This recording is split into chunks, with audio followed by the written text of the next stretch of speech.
dans tous ses états. On va évoquer le nouveau porte-avions qui sera mis en place à partir de 2038. On connaît maintenant son nom depuis hier, qui a été annoncé par Emmanuel Macron. Il s'appellera le France Libre. Et nous sommes avec l'amiral Richard Villemot-Rousset, l'ancien commandant du porte-avions Charles de Gaulle. Bonjour, amiral. Oui, bonjour à vous. Mes respects, amiral, merci d'être sur Sud Radio. Je sais que vous n'êtes pas sur les flots bleus, mais sur les hauteurs alpines. Merci d'avoir pris du temps pendant ce séjour alpin pour nous échanger avec nous sur cette information.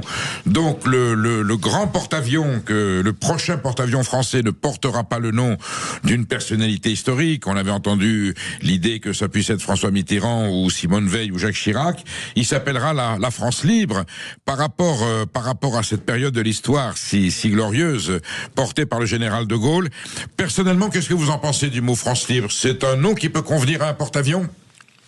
Oui, bien évidemment, parce que derrière ce nom, il y a tout un symbole tout à fait extraordinaire de la France qui a relevé la tête. Alors, on a été interrompu avec l'amiral Villemot. Oui, on part donc du lancement du France Libre. Le France Libre sera lancé en 2038. Voilà. Il coûtera 10 milliards d'euros à la production et il sera mis en place du coup 2038. On va dire lancé. On va utiliser le bon terme, mise en place parce que c'est là. Donc il est créé par le Naval Group de Cherbourg. Alors le projet est ancien, ça a été validé le 25 septembre 2025. Il y aura une première revue en 2028 pour le valider. Ça sera un super porte-avions plein de nouveautés, plein d'armements, j'allais dire dernier cri. Amiral, vous êtes revenu? On vous a retrouvé? Oui, absolument, oui. Je suis là. Alors, la question, et on parlait du nom de la France libre, bien sûr. Je rappelle que de grands vaisseaux de l'histoire de France ne portaient pas forcément le nom d'une personnalité. Je pense aux Vengeurs, je pense aux Terribles, aux Redoutables. Voilà, donc là, c'est la France libre, c'est une période de l'histoire de France. La première question que je vais vous poser, amiral, vous avez commandé le Charles de Gaulle. Le Charles de Gaulle était déjà, à l'époque de sa sortie, un porte-avions dernier cri, avec plein de performances d'armement. Oui, tout à fait. Par rapport aux Foch et Clémenceau, qui sont ses prédécesseurs, on a monté une marche très importante. Il était un petit peu plus lourd, puisqu'on passait des 30 000 à 40 000 tonnes, donc déjà ça c'est 25% en plus. Et puis surtout on le préparait pour accueillir le Rafale, qui est un avion, puisqu'aujourd'hui il est à bord de ce porte-avions qui doublait quasiment les capacités du Super Étendard, qui était l'avion de base des Foch et Clémenceau. Donc avec le Charles de Gaulle, déjà on avait monté une marche extraordinaire et souvenez-vous, on est passé de la propulsion classique à la propulsion nucléaire, qui pour porte-avions est important, puisque on parcourt le monde, partout où les crises se développent et où la France veut être présente. Eh bien, il faut être capable d'aller au bout du monde, et la propulsion nucléaire vous apporte cette souplesse de ne pas être obligé de ravitailler et donc de pouvoir rapidement se rendre dans les zones où on veut le faire intervenir. Amiral, le Charles de Gaulle avait été lancé combien de temps après sa programmation? Alors, le Charles de Gaulle, la première soudure, si je puis dire, a eu lieu en 87. En 87, donc c'était à Brest, puisque ce bateau a été construit dans l'ancien bassin où avait eu la construction du Clémenceau.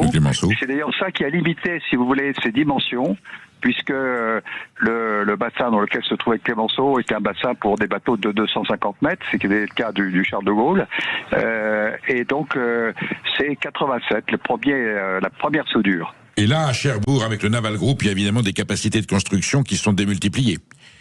Alors, c'est pas à Cherbourg, Vous savez que le nouveau porte-avions est construit à Saint-Nazaire. Au chantier de l'Atlantique, Voilà, c'est ça.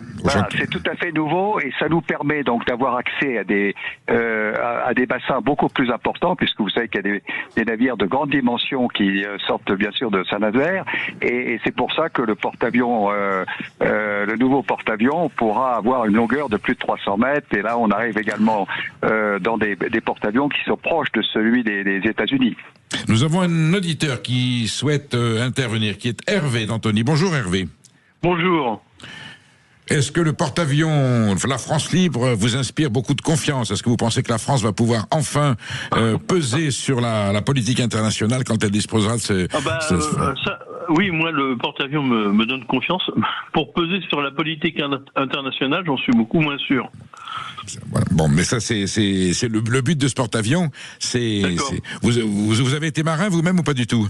Ah, pas du tout. Non. Moi, j'ai rien à voir avec la marine, et j'ai fait l'armée, mais bon, j'ai rien à voir avec la marine, hein, voilà. Donc, si vous voulez, non, c'est une bonne nouvelle. Maintenant, ce n'est qu'un porte-avions parmi, ils en ont 14, 15, les Américains. Donc, on a des capacités d'intervention quand même, importantes, mais moindres que les grands pays, bien évidemment. Bien sûr. D'ailleurs, je vais demander à l'amiral Villemot-Roussel. Amiral, est-ce que le Charles de Gaulle restera en activité à la sortie du France Libre en 2038, ou il sera obsolète? Non. On sera obligé de l'arrêter parce que, comme vous le savez, c'est une propulsion donc nucléaire, et on a des dates extrêmement précises pour l'arrêt de ces réacteurs, pour le contrôle des réacteurs, et compte tenu de l'usure de ce réacteur qu'on a mis en route dans les années 90, la fin d'exploitation de ce bateau est prévue en 2038, au moment où le nouveau porte-avions sera mis au service actif. Donc il n'y aura qu'un seul porte-avions opérationnel, comme c'est le cas aujourd'hui. Vous vous souvenez qu'à un moment donné, nous en avions 3. Nous avions bien sûr le Foch et le Clémenceau, et le vieil Romanche qui était le 3e porte-avions. Donc la France n'aura plus jamais une multiplication de porte-avions. Ça sera peut-être un deuxième éventuellement, si une fois que le France Libre sera lancé, on pourra en programmer un deuxième, ou c'est pas pour tout de suite? Écoutez, moi je ne suis pas homme politique, donc... Oui. Non, mais est-ce qu'à votre avis, il faudrait un deuxième porte-avions, ne serait-ce que s'il tombe en panne? Est-ce qu'il faut quand même avoir une roue de secours, si je peux m'exprimer ainsi? Mais vous avez raison, et moi j'ai servi à un président de la République qui s'appelle Jacques Chirac, et qui expliquait que les porte-avions c'était comme les gendarmes, ça devait marcher par deux. Malheureusement, le politique n'a pas tenu sa promesse. Il faisait 8 mètres de diamètre, je ne sais pas si c'est vrai. Oui, amiral, 8 mètres de diamètre, vous le confirmez, la dimension de l'hélice? C'est en fait 6 mètres, c'est 6 mètres de diamètre, donc vous n'êtes pas loin. Donc il y en avait deux. Et effectivement, nous avons 2 hélices, oui, tout à fait. Voilà. Oui, donc à l'époque, je me souviens, ça avait vraiment tardé, la mise en route, tout ça. Et simplement parce que la CGT, excusez-moi, c'était la guerre froide, et moi j'étais jeune, retardait, et il y a toujours des fissures dans les hélices, il fallait sans arrêt machiner et tout. Voilà, je me souviens de ça. Alors c'était une polémique, bien sûr, c'était plus ou moins étouffé, mais je l'avais lu dans le Figaro. Voilà mon idée. Donc est-ce que ça risque d'être retardé encore? Non, mais je crois qu'aujourd'hui les choses ont été rectifiées, amiral. Je crois que qu'aujourd'hui les structures de production, c'est pour ça que je faisais allusion à Naval Group. C'est quand même là qu'il a été conçu. Je pense que les failles techniques seront résolues. Oui, tout à fait. Alors pour les hélices de Charles de Gaulle, je vais vous expliquer très rapidement ce qui s'est passé. C'est qu'en fait, il n'y avait aucune fonderie en France capable de faire les hélices du Charles de Gaulle. Donc le politique ne voulait pas que ces hélices soient fabriquées à l'étranger. On aurait pu les commander aux États-Unis, en Grande-Bretagne et en Russie, mais le politique le souhaitait pas.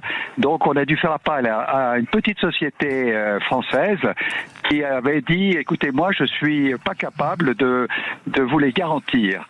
Yes. Et donc c'est l'État français qui a dit, écoutez, vous inquiétez pas, on fonde les hélices, et puis c'est nous qui prendrons la responsabilité de la garantie. Et effectivement, il y a eu un problème au moment où on a fondu les hélices. Et malheureusement, ce problème, il a créé une rupture d'un tiers d'une des pales, parce que effectivement, cette petite société n'avait pas la technologie disponible pour faire des hélices aussi importantes. Amiral, tout ce que je peux vous souhaiter, c'est dans 12 ans, en 2038. J'espère que vous aurez l'occasion de grimper à bord, que vous y serez reçu. Peut-être pourriez-vous en être le parrain, d'ailleurs, ou en tout cas être reçu à bord. Vous verrez cette technologie.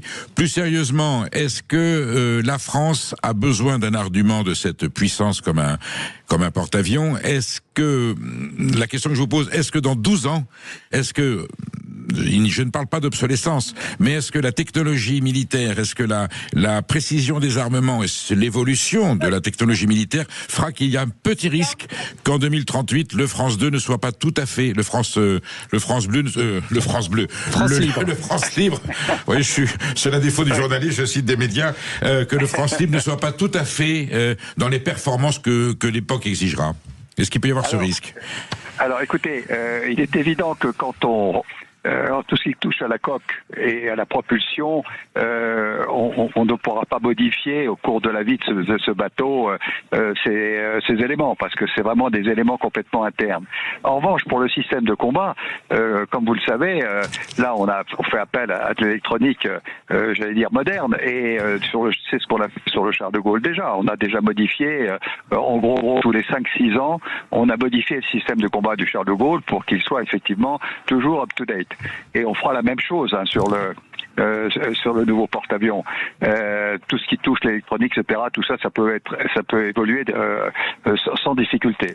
Mais c'est vrai que la plateforme restera ce qu'elle est, et avec ses dimensions, on pourra accueillir des avions plus lourds, et qui seront peut-être des avions post 2040-2050. Donc ça pourra être une source de fierté pour la France et pour l'avenir. Merci, mi respect, amiral, et je vous souhaite, je ne vous dis pas bon vent comme on dit aux marins, je vous souhaite bonne glisse et un bon séjour dans les Alpes. Merci de nous avoir répondu sur Sud Radio sur cette question précise qui est celle du France Libre.